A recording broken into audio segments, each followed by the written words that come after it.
Gurur Brahma, Gurur Vishnu, Gurur Devo Maheshwaraha, Gurureva Param Brahma, Tasmai Shri Gurave Namaha. Chinmayam Vyapyat Sarvam Trilokyam Sacharacharam Tatpadam Darshitam Yena Tasmai Shri Gurave Namaha. Tvameva Mata Chapita Tvameva Tvameva bandhuscha sakha tvameva Tvameva vidya dravidam Tvameva Tvameva sarvam mama deva deva Tvameva sarvam mama deva deva.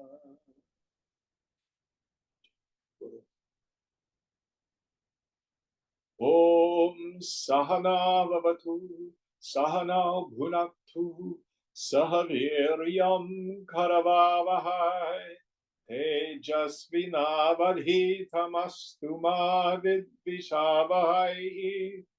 Om Shanti, Shanti, Shanti. So where are we in our text?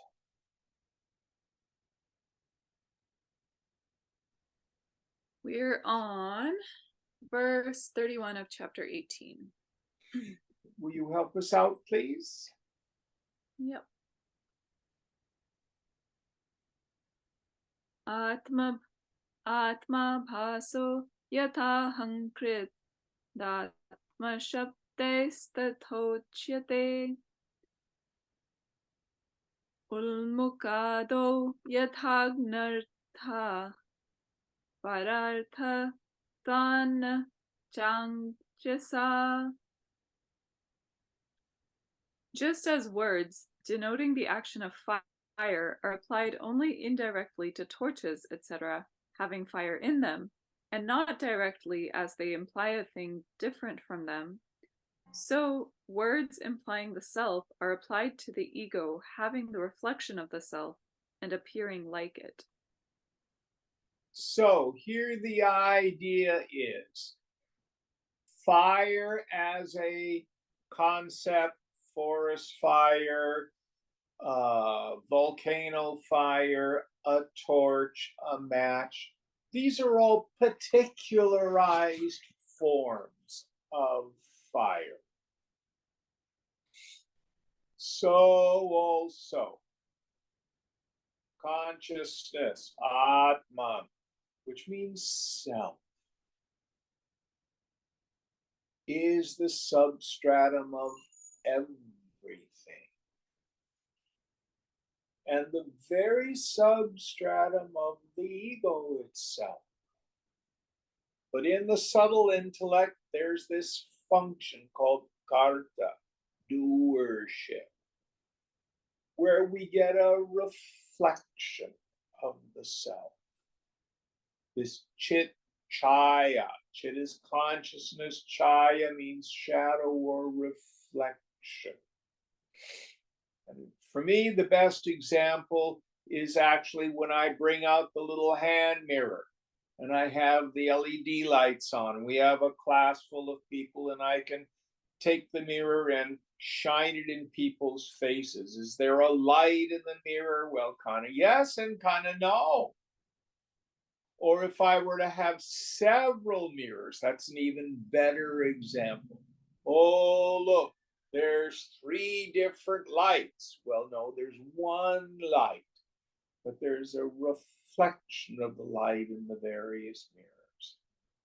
So also, the sense of jiva, the personal sense of self, it feels like I'm a person. Again, we have the same experience in the ego, in the dream state, where I have a dream body and I'm identified with it. It seems like me in the dream. Yet, upon awakening, I see, oh, that dream self was a creation of my mind. So also the personal sense of self comes about in the same way. And the practice that's implied here, again, when we talk about the self, never do we want to think of the self as something objectified, as an idea. Or what do you think of the self? Or what do I think of the self? As if it's some being hovering above us or some ideal concept. Who sees the phone? I do. That's yourself. Well, isn't that my ego? Let's start with what you experience as self. You may think that's an ego, that's my body. But if we engage in Atma Vichara, I am not the physical body because I know it. I'm not the prana because I know it. I'm not the feelings because I know them. I'm not the thoughts because I know them. And a mind made very thin. Notice the knower. And as Bhagawan Ramana Maharshi says, that ego sense falls. And I see the real self, which is the substratum of the ego, is Chidakasha, the space of pure awareness.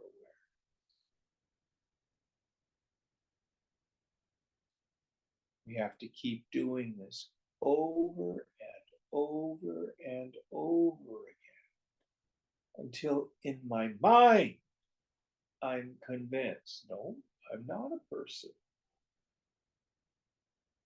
Aham Brahmasmi. Next verse.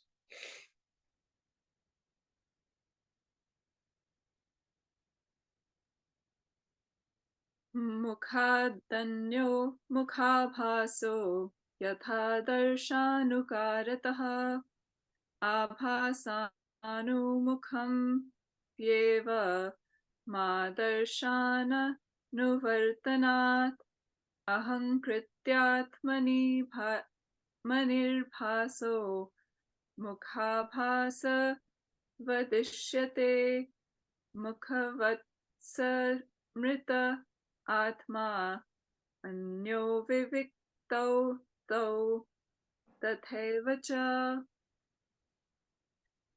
As it imitates the mirror, the reflection of a face is different from the mirror. The face which does not depend on the mirror for its existence is also different from its reflection. Similarly, the reflection of the self in the ego is also regarded as different from the pure self, like that of the face which is different from the face. The pure self is considered to be different from its reflection, like the face which is different from its own. In fact, however, the self and its reflection are free from real distinction between each other, like the face and its reflection. Yes. So mukha means face, sometimes mouth. But here he says face. So I go into the bathroom and I look into the mirror, and there's Jim's face in the mirror. A very interesting thing, this reflected face. First of all, the face in the mirror is really nothing but the mirror itself appearing as the reflection. Mirror in Sanskrit is bimba. The reflection in the mirror is pratibimba. Now, the face in the mirror in some ways is not different than the real face looking into the mirror. Yet they are not the same. They just appear the same. So also this ego sense,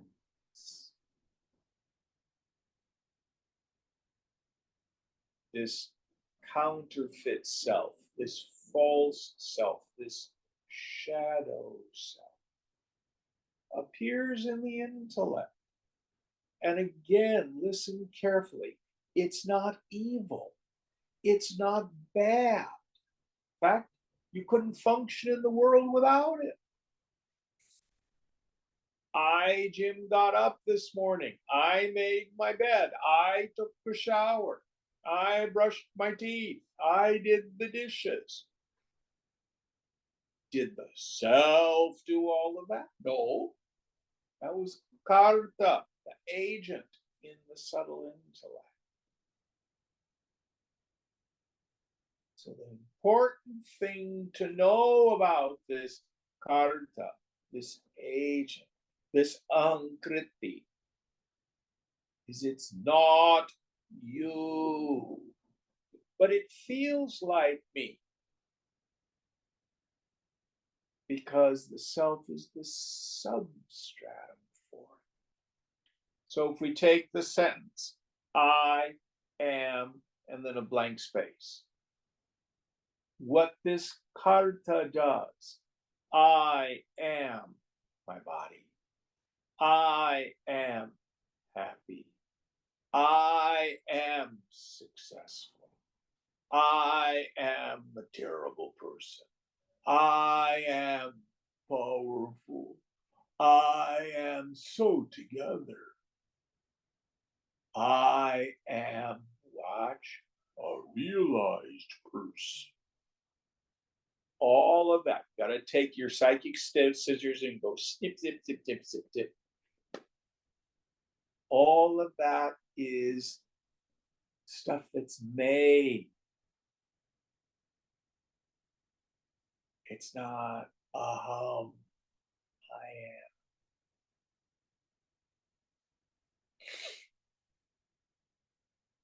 am. Interesting imagery that Shankara is using here. Now, again, the really cool part of this is in Shankara's time, a mirror was not silver glass like we have in today's world. In Shankara's time, a mirror was polished metal.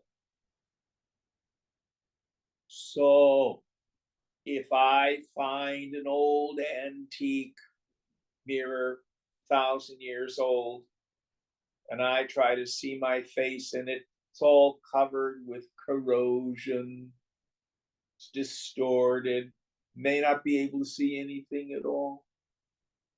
That's like you and me going, I do not know myself. So what do? We polish that piece of metal until there's a clear reflecting surface. That's called sadhana.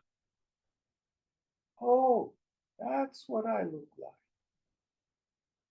Notice there's no real face there. In the subtle intellect, we have the aha. Oh, I'm Brahman.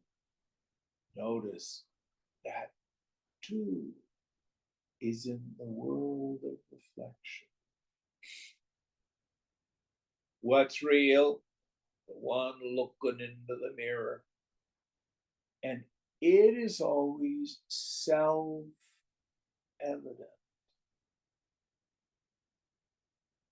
Next verse.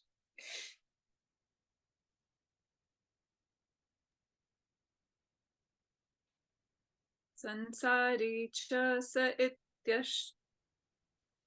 ityeka abhaso yastav Kriti Vastushchaya Smriteranya Madhura Madhuryadi Chakaranam. Objection. Some say that the reflection in the ego, as distinct from the self, is the individual soul. But if one asks how the reflection, which is not a reality, can experience anything at all, the objector answers that the reflection is a reality, as the shadows of things are known to be realities according to the Smriti. Yes. Not only so, there is another reason also why a shadow should be regarded as a reality. For a man in a shadow feels refreshingly cool. So, a shadow in and of itself is not a thing. It's like one of those old cartoons where you see someone's shadow behind them and someone else picks up the shadow and carries it someplace. No, it's not a thing. It's light, obscured, occluded. So those people who posit, these are the perhaps qualified non-dualists or the dualists.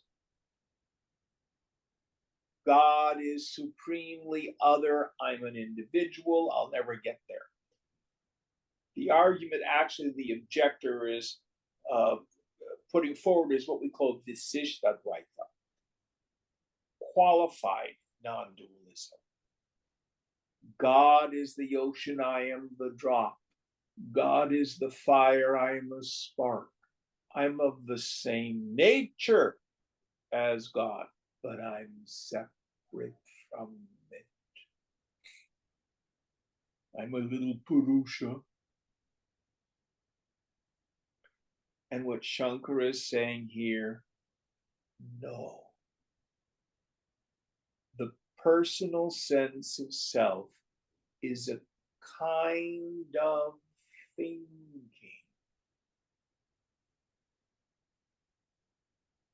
That's all it is.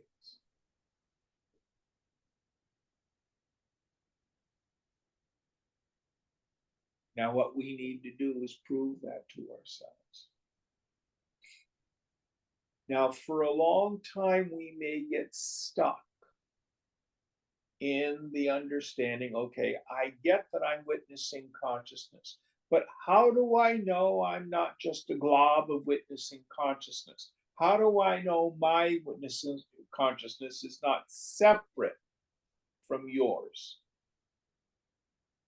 And the answer here is it's vasana that holds that sense of individuality together. So back to Vivekachudamani, one of my favorite verses, 267. Even after realization of the truth, there exists a strong impression that one is the doer and the enjoyer, which is the cause for rebirth. And here I would interpret that meaning the cause of re-identification. I think I'm an individual.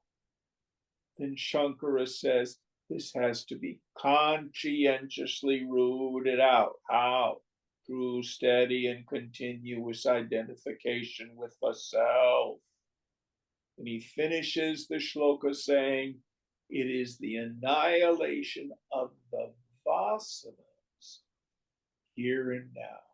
Let's consider liberation by the wise. How do I annihilate my vasanas? Viveka, vairagya. The discrimination between the real and the unreal. Vairagya, drop my attachment to my identification with the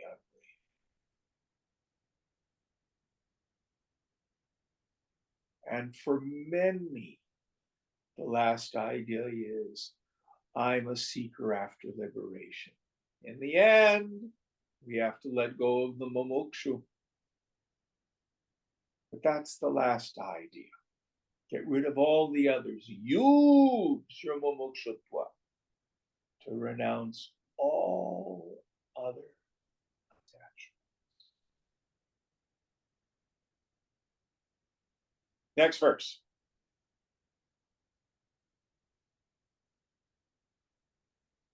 Yekadesho vikaro va tadabhasashraya pare ahankarteva sansari swatantra iti kechana.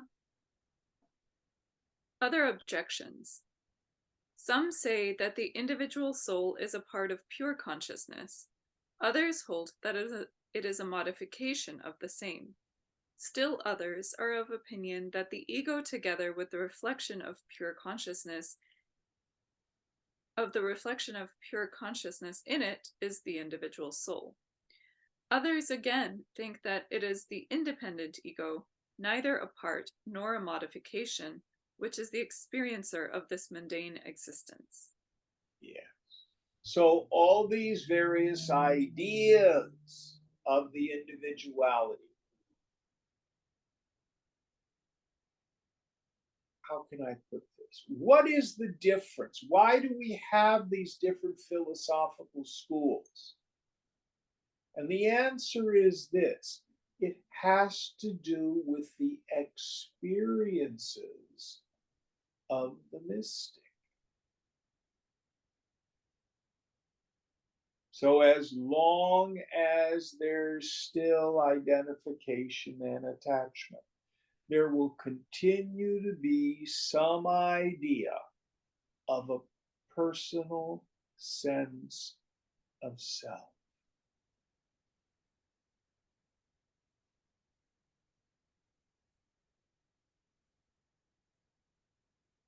So the Advaita vision, it's not just a philosophical idea.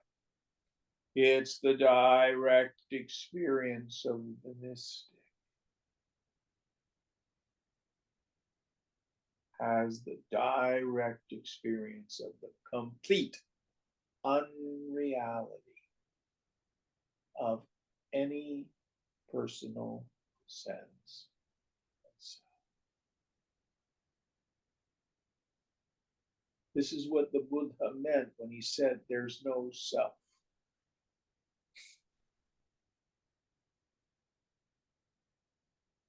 Any thoughts? Next verse. Ahankaradi santanaha sansari nanvayi kachita ityevam saugata ahu astra nyayo vicharitam. The Buddhists say that the individual soul is the momentary consciousness I. There is no witness distinct from the series to see the beginning and the end of these momentary phenomena. Now examine which of these doctrines is reasonable.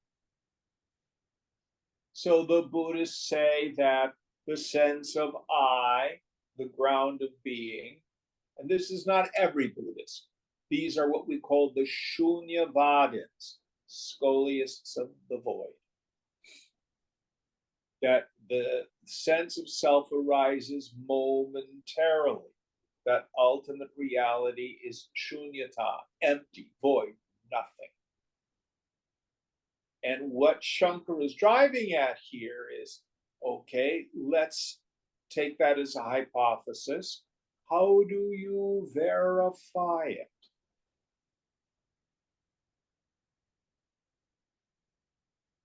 True story. So I was doing a workshop up at a place near Piercy when I was living up at Krishnalia.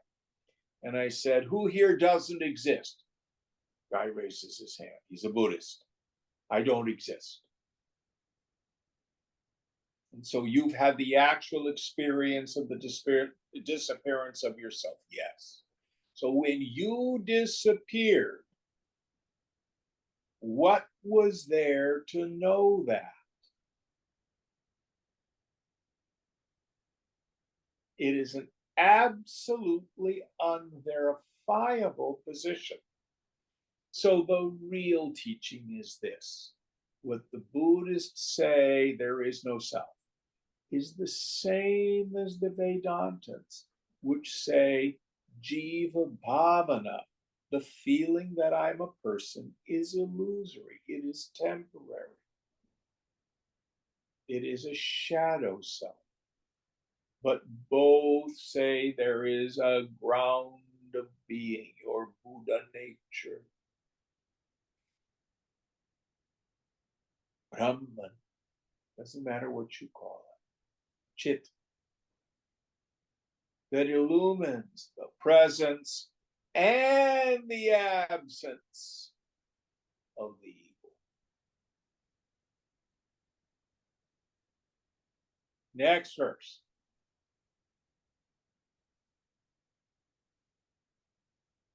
Sansarinam kathatvastam prakritam tadhunochate mukhabhaso ya adarshe dharmo nanyatas tarasya saha dvayorekasya ched dharmo viyuktenya tare bhavet. Let us now stop discussing the different doctrines about the transmigratory soul. Let us go on with the present subject. The reflection of the face in the mirror is a property neither of the face nor of the mirror. For if it were the property of either of the two, it would continue even if the other were removed. Yes. So the reflection in the mirror is not a property of the mirror. For example, if I look at my face in the mirror in the morning and I walk away, and Aditi walks into the bathroom, she doesn't say, Jim face, would you please get out of the mirror so I can see my face? Likewise, it's not a quality of my face. I look into the mirror, I see my face, I come out into the living room and I sit down in my chair. I got to be careful. I don't want my reflection of my face to knock over the iPad.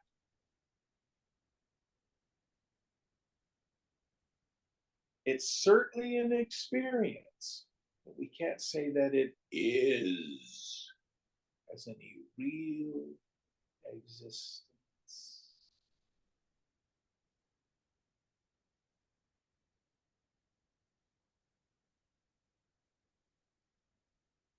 Such is the mystery of how consciousness itself is able to apparently form into subject object. We say Nirguna Brahman, Brahman without qualities. Nir or nis means without. And there's Sa Guna Brahman. It is Brahman. Sa means with. But Brahman never really changes its nature. It's not that consciousness morphs into something. Those of us studying Panchadashi on Monday nights, Vidyaranya uses the term kutastha. Sta tishtati means to be established, still, to stand. Kuta has two meanings. It can mean an anvil or it could mean a mountain. But the idea here is the self stands immovable. It's established. It never does anything. It never goes anywhere. The world of name and form just passes by. Seen but not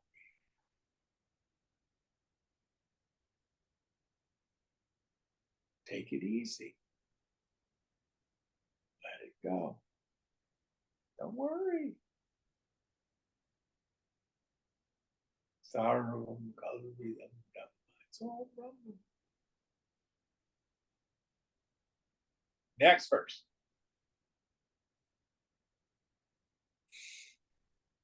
Mukhena vyapadeshashatsa tyeveti chinmatam nadarshanu vidhanatnacha mukhe satya vibhatvatah. If it is argued that it is a property of the face because it is called after, it cannot be so, for it imitates the mirror and is not seen even when the face is there, but the mirror is removed. Yeah. So just what I was saying, when I walk out of the bathroom, the reflection doesn't follow me out. It seems to be in the mirror, yet the mirror undergoes no change. Yet that particular reflection is dependent on a particular object looking in. The object changes, the reflection changes. So we can't say it's the inherent property of the mirror, nor can we say it's the inherent property of someone's face.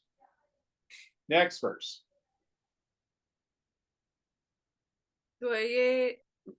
Dvayoreveti chetanna dvayorevapyadarshanat adrishyasya sato drishtihi syadraho shchanna suryayoha. If you say that it is the property of both, we say no, because it is not seen even when both are present, but improperly placed. Objection.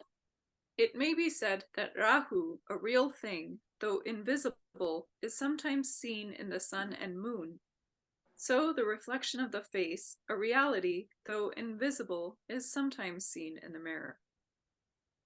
So the first half of this, if I have a hand mirror and I turn it around and I look into the back of the mirror, the reflection doesn't take place.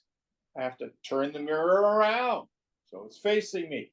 If I hold the mirror off to the side, my face does not appear in it. So the reflection of my face in the mirror is dependent on proper placement. Now, who in God's name is Rahu? Rahu is a demon. Rahu and Ketu actually are the lunar nodes in Indian astrology.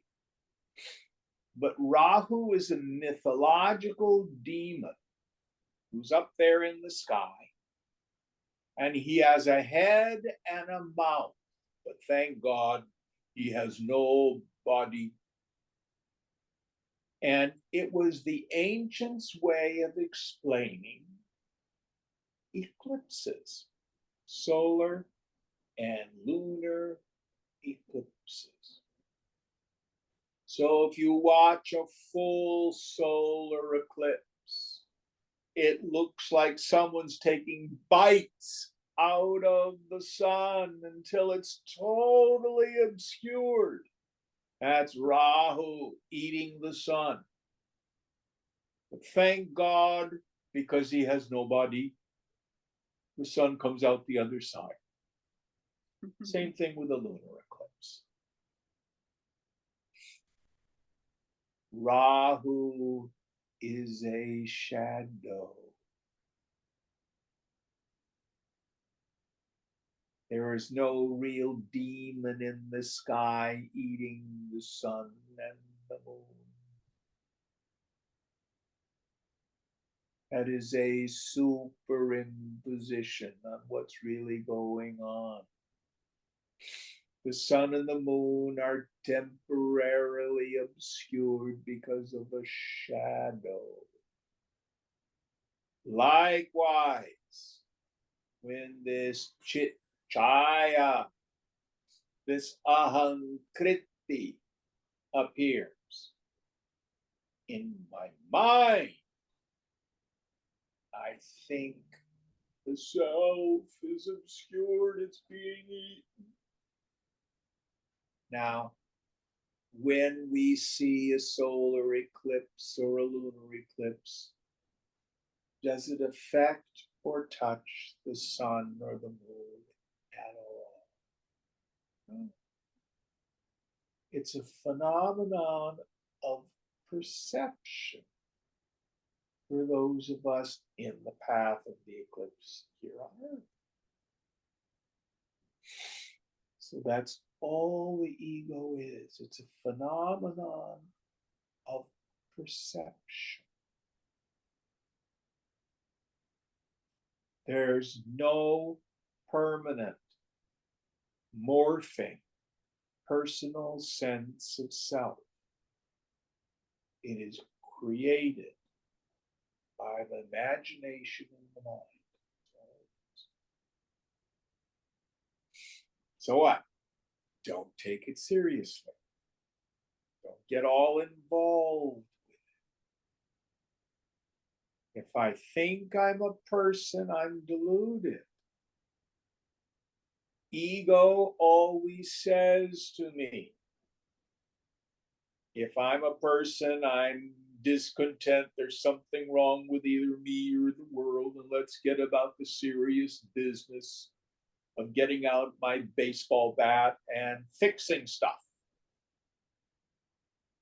And yoga says that is like trying to pound on your shadow with a baseball bat to change it.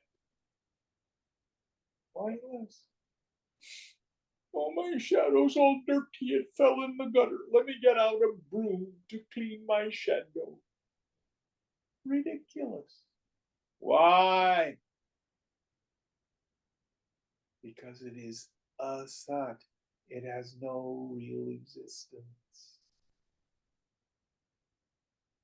And that's why attempts to secure, defend, fix, establish, improve the self, or those people who have a misunderstanding of the spiritual life to mortify the self, all fail.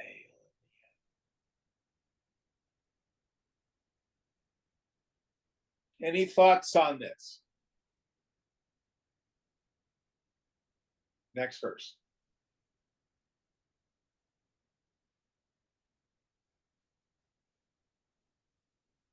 Raho prageva vastutvam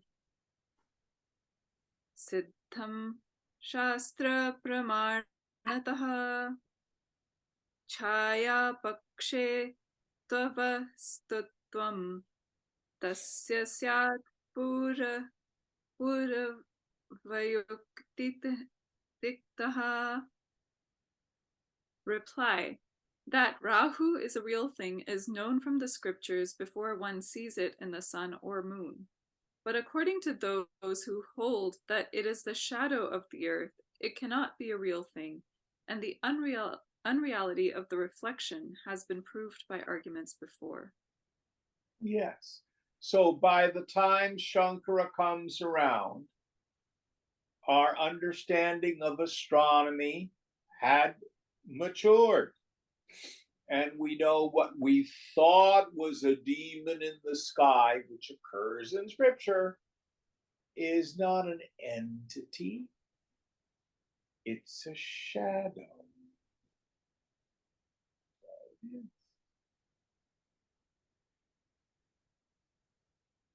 It's not a real thing.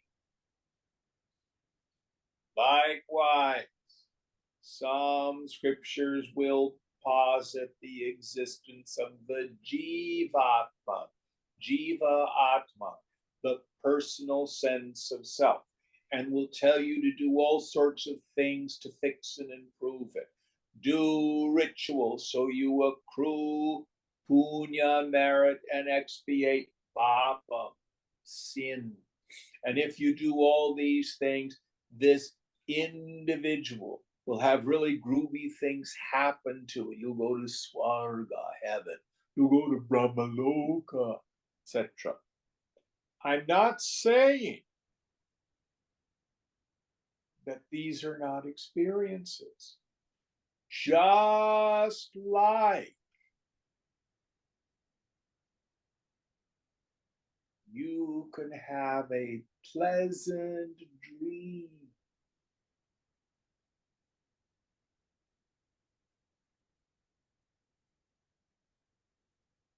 Wonderful experience.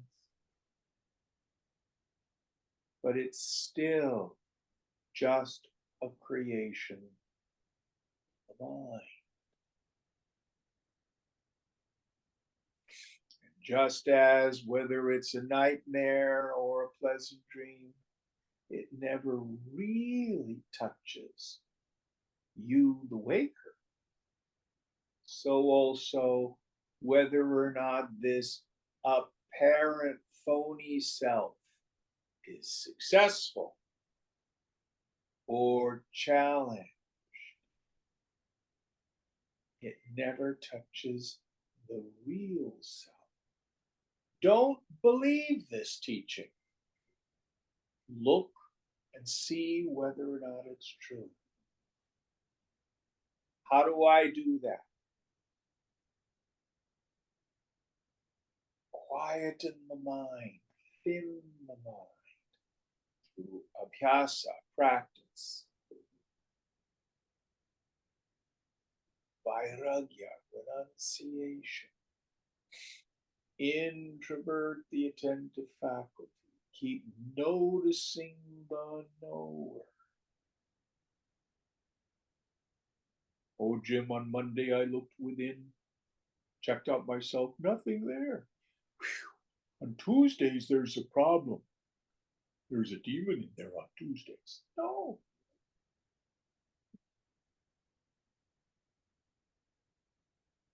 It never changes.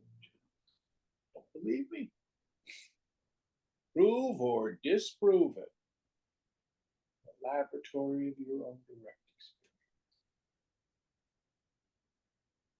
And you see that ahankriti, the ego, jiva bhavana, the feeling I'm a person, jivatman, the personal soul, the transmigrating soul, is no more real than the demon Rahu. Superstition, fake news.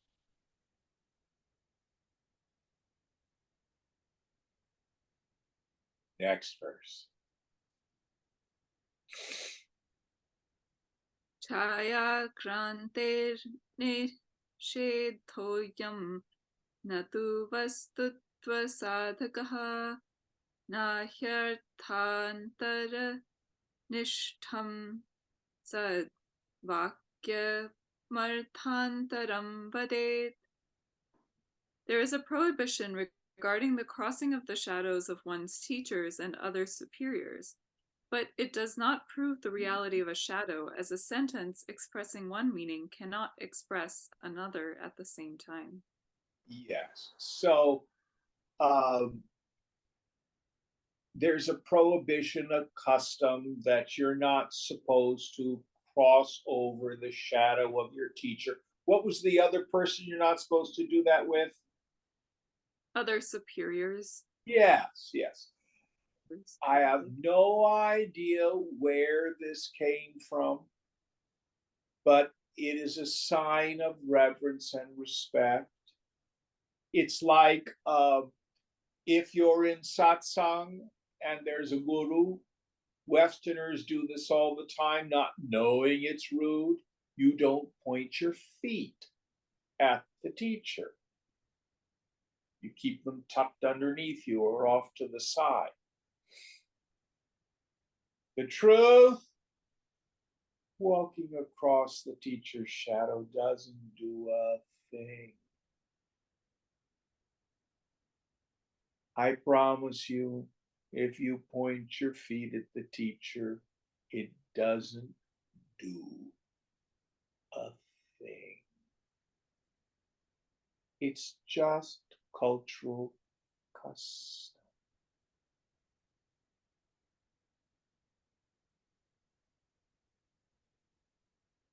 A Western concept comparable. When I was a child and we would go to church, my father said, in church, a man takes off his hat out of respect for God, but a woman covers her head out of respect for her husband. Why does putting a hat on mean you respect your husband? You can go home and scream and yell at it. Putting a hat on doesn't do a damn thing. Likewise, taking your hat off doesn't mean you necessarily respect God. But these customs can be deeply ingrained. True story. When I was working at St. Augustine, I still could not wear a hat inside the church. And I wear a hat most of the time outside because I'm bald. And I can remember when we were doing a change of environment, we were getting ready for the high holy days around Easter, redecorating the church. And I walked in and took my hat off, and there was Father Mark with a ball cap on. And I just laughed. How silly these superstitions are. That's all it is. He's, 25 years younger than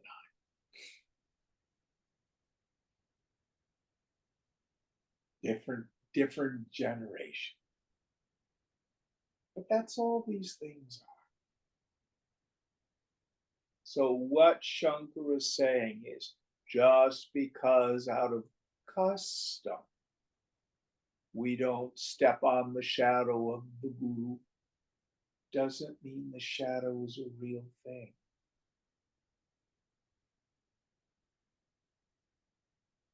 Likewise, when the scriptures say, do this ritual, don't do this action.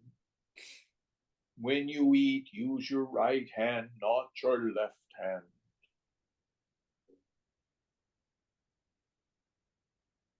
All of these rituals are cultural. It does not mean the person is real. The teachings are for those of us who are in ignorance and have no capacity or, frankly, interest in learning the higher knowledge. So Veda gives us codes of behavior, keep us screwing up our lives and other people's lives quite so badly. Any thoughts on this?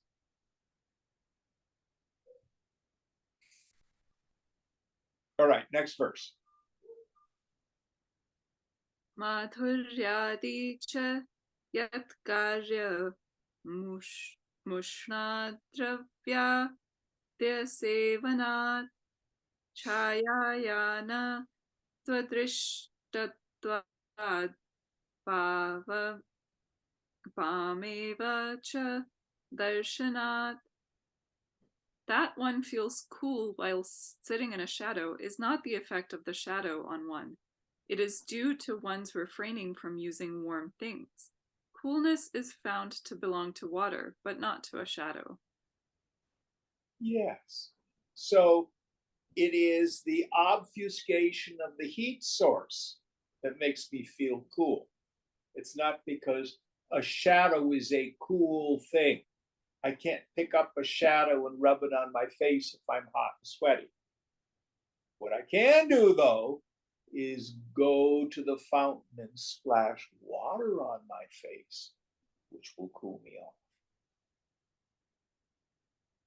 Next verse. Atma bhasa shreyash mukha bhasa shreya yatha gamyante shastrayuktibhya ma bhasa tattvamevacha. The self, its reflection, and the intellect are comparable to the face, its reflection, and the mirror. The unreality of the reflection is known from the scriptures and reasoning. So he's summing up the metaphor. What is the relationship between the real self, Atman, the reflection, Jiva Bhavana, Chitchaya, Ahankriti, and Buddhi, or Vijnanamaya Kosha, intellect. It is like, the self is like your face. The mirror is like the intellect. The reflection of my face in the mirror is like the ego sense. That's his point. It's a nice image. Any thoughts on this? Next verse.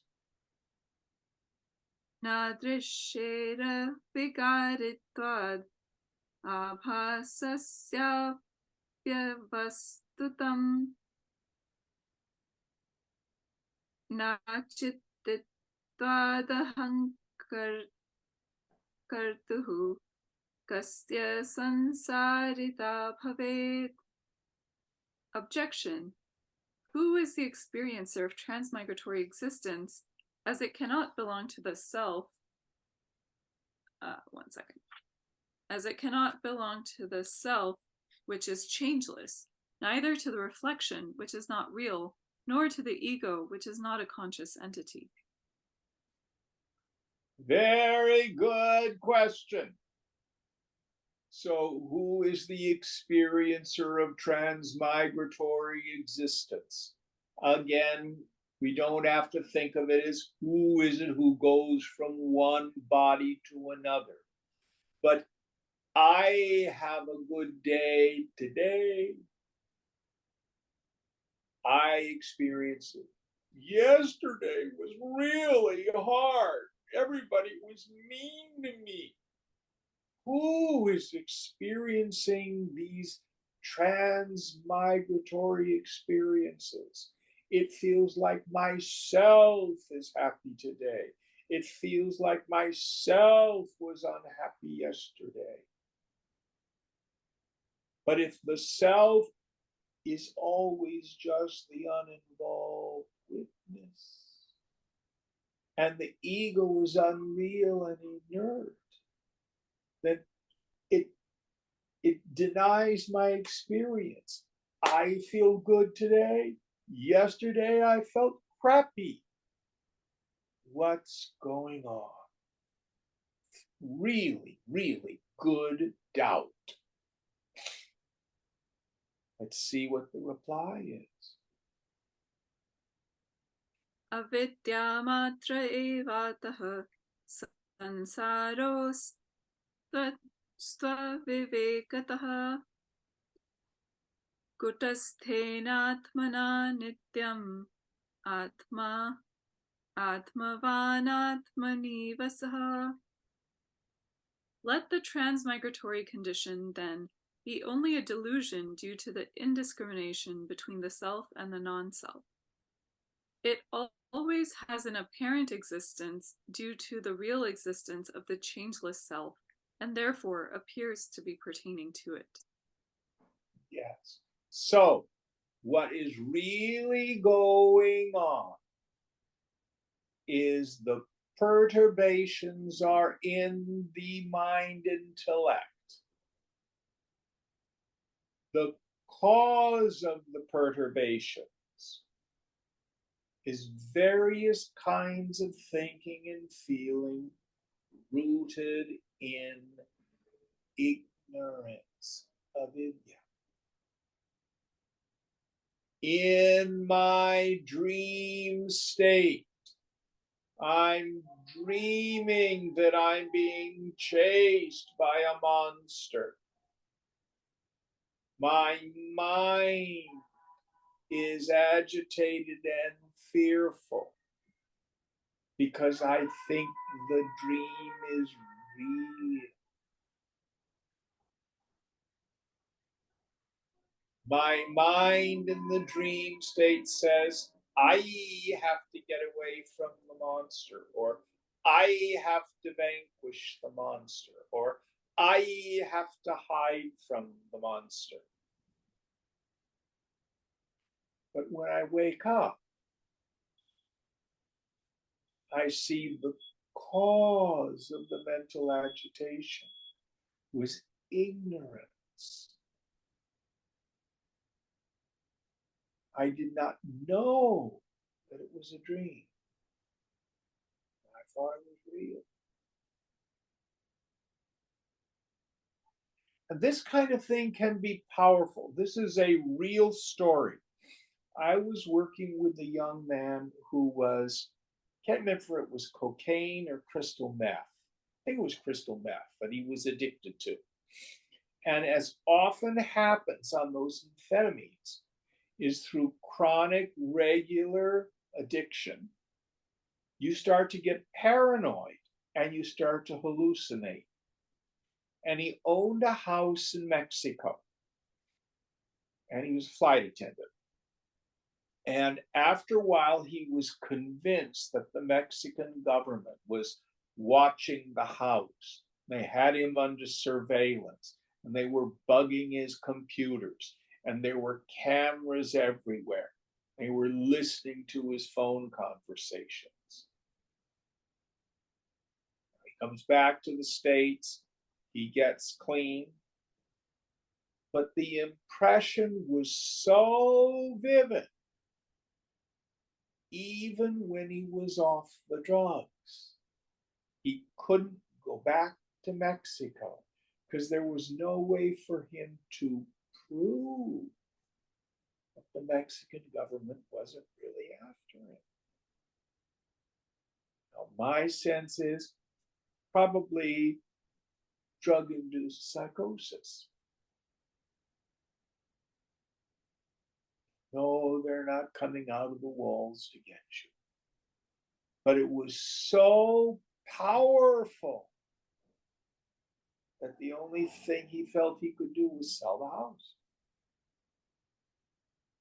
So what the mind is capable of creating can be very powerful, just in our ordinary world.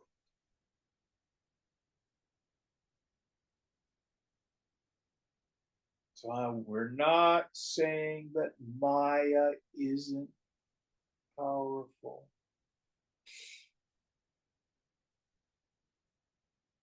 In Viveka Chudamani, Shankara says we can't say that it exists. Yeah, actually, it comes right out of Isha Upanishad. We can't say Maya exists. We can't say that it doesn't exist.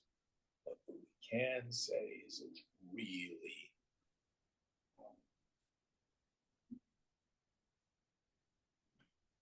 our job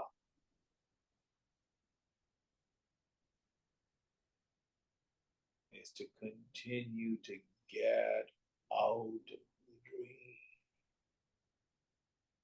Have the courage.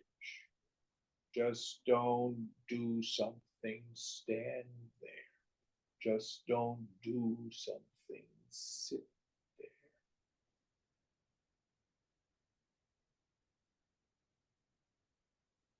there. FEAR. False evidence appearing real. F-E-A-R. Face everything and realize.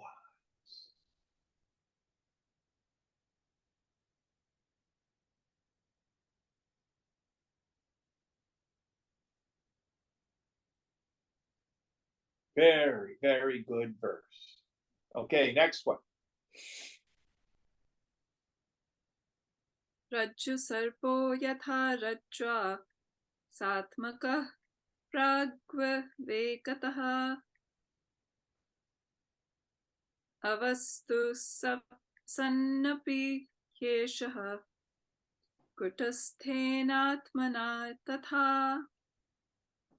Just as a rope mistaken for a snake, though unreal, has an existence due to that of the rope before the discrimination between the rope and the snake takes place, so the transmigratory condition, though unreal, is possessed of an existence due to that of the changeless self.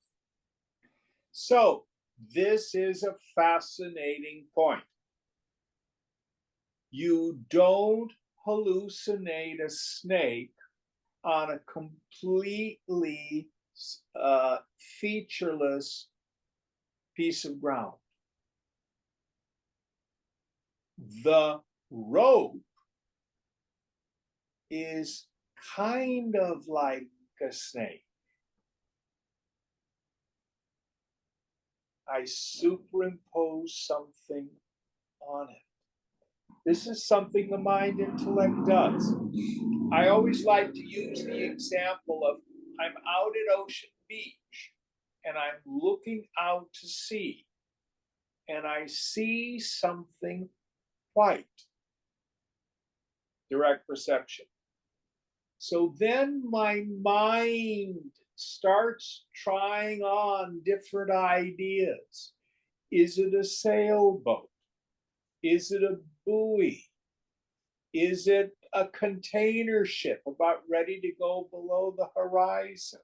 What is it? Is it a cruise liner? I mean, all sorts of things I can superimpose on it. Finally, I see as it's moving, it's a sailboat. See what's there. So also, and by the way, I don't superimpose buoy, cruise ship, sailboat, cruise liner on an empty horizon. Something's got to be there. Likewise, there's something real that is you.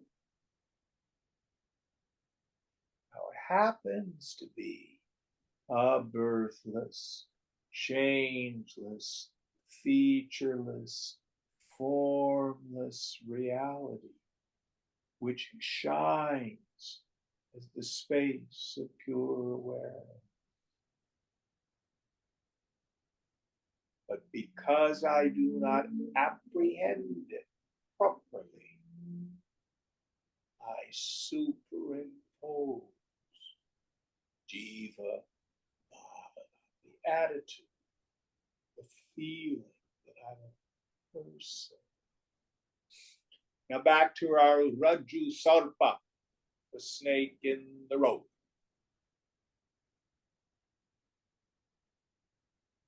Beating up the snake does not do anything.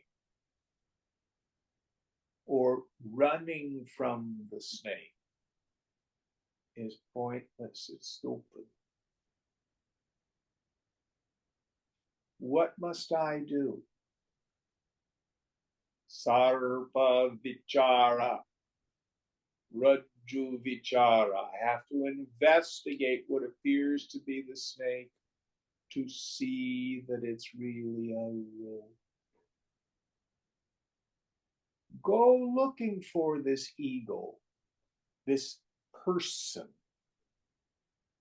You can't find it. find something very real. Aham, I, which is different than aham kriti, a made up self.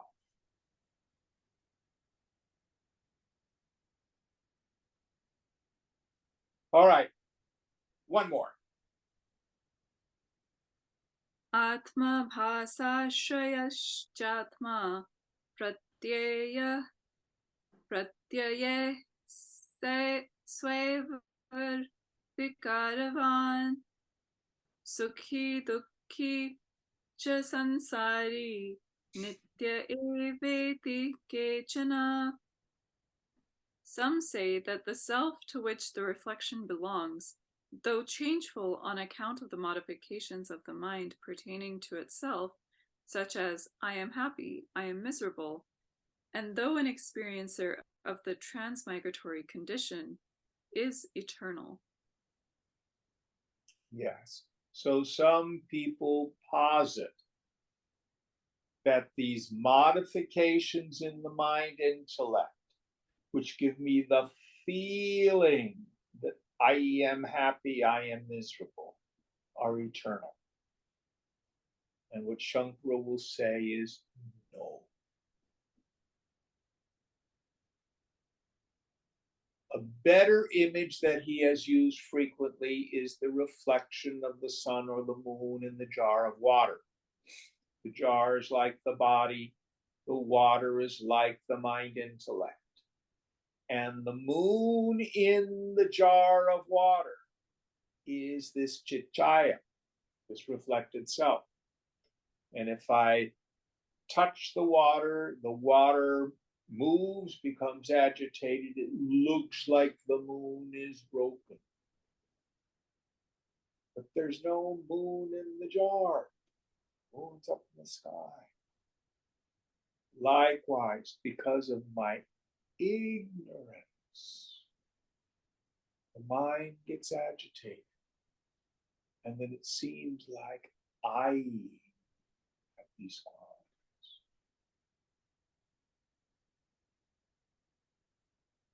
It's all that goes on.